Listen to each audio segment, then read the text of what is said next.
Today on the 986, we will be fixing all of the rock chips along the hood, the fenders, the bumper, and the random chips that are along the side of the car. There's even a couple on the back. So I have a fine line painting pen, and this is going to be needed for all of those small chips. If you just used the touch-up brush, it would be very sloppy. So this allows you to be much more precise. The idea is you fill up this painting pen with the touch-up paint, and you go along to each one of the chips and you either dab or swipe slightly to be able to get the paint to pour out of the small hole on this painting pen. The paint that I'm using is from Touch-Up Direct. On one side is a pen and the other side a brush. This is what that pen looks like, and this is what the brush looks like. Similar to the pen, it's great for larger touch-ups, but not for touch-ups that you have to be very precise on. Let's get a good shot of before we go through this. Of course, on camera, not all of these come up that easily. Much easier to see in person. See, the hood is littered with chips along with this bumper.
All right, that's round one on the hood. So you can see, you can kind of tell where it's filled in certain light. The touch-up paint is a little bit lighter. See right there. But from other angles, it's looking pretty good. Very happy with how this is turning out. As I was looking more and more, you keep finding them.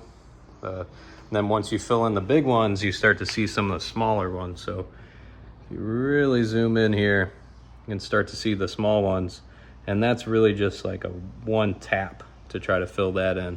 So I'm thinking I'll leave it at this as the first pass. Once that dries, I'll go back through and I'll try to touch up some of the tiny ones, but there's only so much you can do.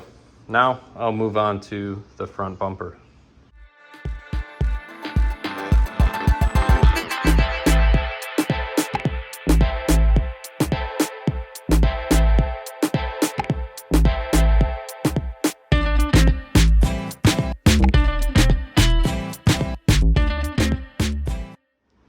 Just finished up. The bumper was a little bit rough, so most of these marks are actually indents in the plastic bumper.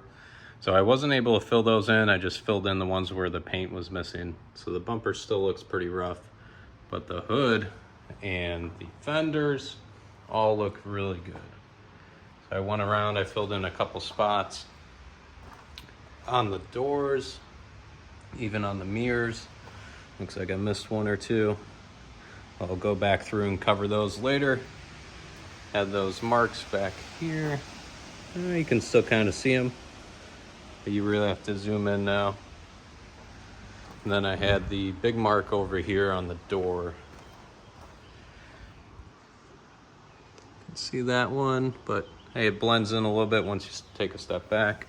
And on this door handle, there's quite a few marks as well.